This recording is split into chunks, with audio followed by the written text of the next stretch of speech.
A scary hood horror story demands a gritty realism, a sense of inescapable fate intertwined with the mundane terror of the streets. This isn't just about jump scares. It's about the slow burn of psychological dread, the corruption of systems, and the chilling realization that some monsters aren't supernatural but born of human avarice and twisted justice. Here's a story that weaves together street, crime, prison, lawyers, a judge, and a RICO case into a chilling narrative. The streets have a memory. They remember every deal, every betrayal, every drop of blood spilled. And sometimes, those memories don't just fade. They fester. They grow. This isn't a ghost story in the old sense. This is a tale of the concrete jungle, where the real demons wear suits, and the shadows they cast stretch from the corner store to the highest court. This is the story of Cypress Hill, and the curse that followed its name. Jamal J-Mack Dixon grew up on Cypress Hill, a neighborhood carved out of brick and hustle in North Philadelphia. Survival was the first lesson, loyalty the second. He wasn't a kingpin, not by a long shot, just a street soldier, running numbers, moving product, trying to keep his younger sister Aisha away from the same quicksand that sucked in everyone else. The crew he ran with, the Cypress crew, was loose-knit, more about survival and mutual protection than true organized crime. They had their turf, their rules, and a wary respect for the unspoken boundaries with other blocks. The horror started subtly. Old Man Hemlock, who ran the corner store, a quiet, God-fearing man who always gave kids an extra piece of candy, started talking to himself, not just muttering but full-blown conversations with unseen figures, his eyes wide with a terror that clawed at Jamal. Then came the disappearances, not just rivals but low-level dealers from the Cypress crew, guys who just vanished. No bodies, no notes, just empty apartments and unanswered calls. The street whispers began. The hill is hungry. Jamal dismissed it. Just rival gangs cleaning house or people skipping town. He had bigger problems, a new shipment coming in, and the constant pressure to keep Aisha out of harm's way. He tightened his circle, trusted no one outside it, and doubled down on the grind. The air on Cypress Hill, once just thick with exhaust fumes, now felt heavy with an invisible dread. The big score, that's what Jamal called it. A chance to get enough capital to get Aisha out to start fresh. It was a major drug transaction, a new supplier from out of state. Jamal had his crew ready, a simple exchange, no drama. But the setup was tighter than a drum. As the money changed hands, sirens wailed. Blue and red lights flooded the alley. It was a full-blown federal raid. Jamal, along with a dozen other members of the Cypress crew, was caught red-handed. The drugs, the money, the burner phones, all neatly packaged evidence. The booking process was a blur of fluorescent lights and cold steel. Then came the charges. Not just drug trafficking, but a RICO case. Racketeer Influenced and Corrupt Organizations Act, a federal charge designed for dismantling large, organized crime syndicates. Jamal, a small-timer, felt a cold dread clamp around his heart. The prosecution painted the Cypress crew as a vast, interconnected enterprise stretching across state lines, engaged in a pattern of racketeering activity. Jamal knew it was a fabrication, a gross overstatement, but the evidence, however circumstantial, was overwhelming. Someone had talked, someone had sold them out. But who? And why frame small-time street dealers with a federal hammer? The silence in the holding cell was deafening, broken only by the whispers of his own mounting fear. The federal courthouse was a world away from Cypress Hill. Marble floors, polished wood, the hushed intensity of power. Jamal's court-appointed lawyer, an overworked public defender named Ms. Ramirez, looked tired, her eyes perpetually distant. She explained the severity of a RICO case. A conviction meant decades in federal prison, asset forfeiture, the destruction of lives. The prosecution, led by an ambitious assistant U.S. attorney, Mr. Sterling, presented a meticulously crafted narrative. They had charts, phone records, grainy surveillance footage, and the damning testimony of a cooperating witness. a high-ranking member of a rival crew, now a federal informant. Jamal pleaded his innocence, or at least his limited involvement in the grand conspiracy they painted. He tried to explain the street's reality, the loose hierarchy, the daily struggle, but in the sterile courtroom, his truth sounded like a desperate lie. Mr. Sterling, with his impeccable suits and calm, predatory demeanor, picked apart every alibi, every claim. The judge, Judge Harrison, a stern, unyielding figure, seemed to view Jamal and his co-defendants as interchangeable pieces of a larger, broken system. As the trial wore on, Jamal began to notice something chilling. Mr. Sterling's eyes. They held the same distant, unnerving emptiness he'd seen in Old Man Hemlock, in the eyes of the few remaining Cyprus crew members who had somehow avoided the dragnet. A cold, knowing void. This wasn't just about justice, it was about something else. Something older, darker. The verdict came swiftly. Guilty. Guilty on all counts. The judge's voice, booming and final, sentenced Jamal to 25 years in a federal penitentiary. His heart turned to lead. 25 years.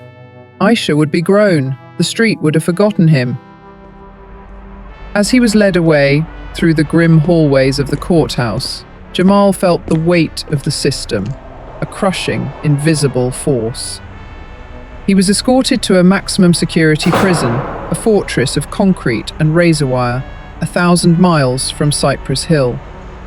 Inside, the horror intensified. The prison was filled with men like him, caught in the system's unforgiving maw. But something was wrong. The whispers from the outside had followed him. Prisoners, long-serving, hardened men, spoke of a shadow crew that ran the institution, not just the guards. They spoke of odd disappearances within the prison walls, of inmates who simply vanished, leaving only a chilling stillness behind. They spoke of something called the drain, a punishment far worse than solitary. Jamal heard hushed conversations about lawyers, judges, and high-level officials who seemed to be part of a network that stretched far beyond the prison gates, a network that profited not just from crime, but from the very act of its supposed eradication. It was a vast, unseen enterprise, and he was just one cog caught in its machinery. The prosecutor, Mr. Sterling, his face etched in Jamal's nightmares, became the symbol of this chilling realization. The man who put them behind bars was part of something far more sinister than simple law enforcement. In the side of the courtier stood created water and serving research to the scape, a maid's a message face. Years crawled by. Jamal, hardened by prison life, never stopped searching for answers, for the true face of the entity that had devoured his life. He began to understand the language of the yard, the coded messages, the silent exchanges. He learned about the inner workings of the prison, its informal economy, its dark underbelly. And then he saw it, the drain. It wasn't a physical place in solitary, it was a process. Inmates who caused trouble, who knew too much, or who simply didn't fit the insidious pattern were taken. They weren't just moved, they were altered. He saw the results. Men returned from the drain, silent, compliant, their eyes holding that same vacant serenity he'd seen in Old Man Hemlock, and most chillingly, in the gaze of Mr. Sterling. They became hollowed-out versions of themselves, their defiance, their very essence, gone. It was a systematic eradication of the self, leaving only a docile shell. Jamal realized the RICO case against his crew, however flimsy, was never truly about cleaning up the streets. It was about filling a quota. It was about supplying the system. A system that ran parallel to justice, feeding on the very lives it claimed to punish. The street crime was just the bait, the prison was the farm. And the lawyers and judges, they were the silent partners overseeing the harvest. It was a horrific enterprise, thriving on the very justice it purported to serve. The true crime wasn't on the streets of Cypress Hill. It was in the hallowed halls of power, masked by legality. Jamal, witnessing the drain firsthand, knowing he was next, plotted his escape, not from the prison walls, but from his own mind. He resisted the imposed therapies, the subtle psychological manipulations. He clung to memories of Aisha, of the vibrant chaos of Cypress Hill, as anchors against the encroaching void. He forced himself to recall every detail of his arrest, every word spoken by Mr. Sterling, the blank stare of Judge Harrison. He wrote, secretly, meticulously, compiling everything he learned about the drain, about the network of corrupt officials, the pattern of disappearances, the unholy profits. It was a gamble. If caught, he'd face the ultimate erasure.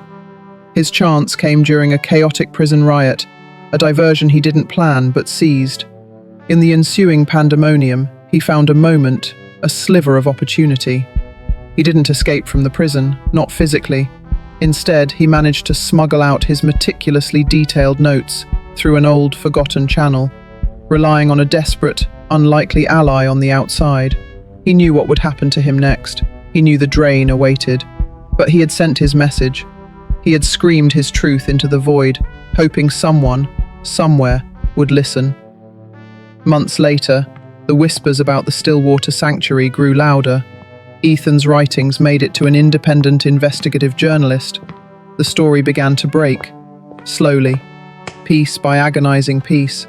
A grand jury was convened. Federal agents, uncompromised ones, began to dig. Dr. Alistair Finch found himself under scrutiny, then indictment.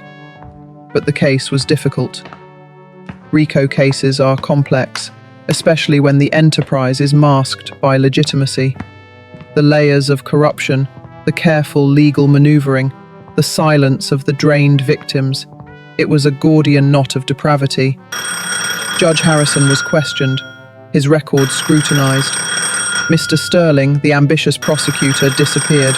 Some say he fled, others say he simply integrated. The streets of Cypress Hill remain. The fear is different now.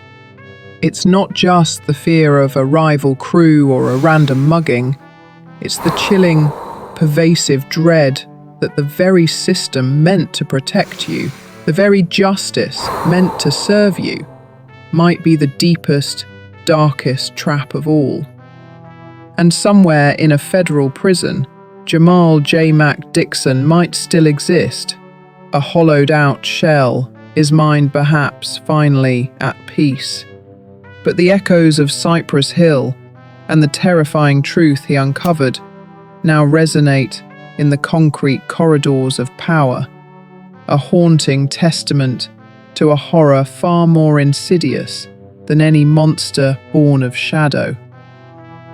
The street, the court, the prison, all part of the same chilling enterprise. What do you think happened to Ethan Miller?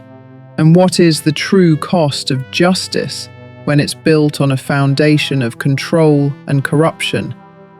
Share your chilling theories in the comments, hidden behind gavels and badges.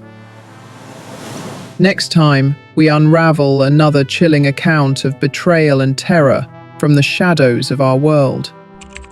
If this story sent a shiver down your spine, if it made you question what truly lurks beneath the surface of the mundane, hit that like button. And make sure to subscribe and ring the notification bell so you don't miss the next chilling exploration into the dark corners of humanity.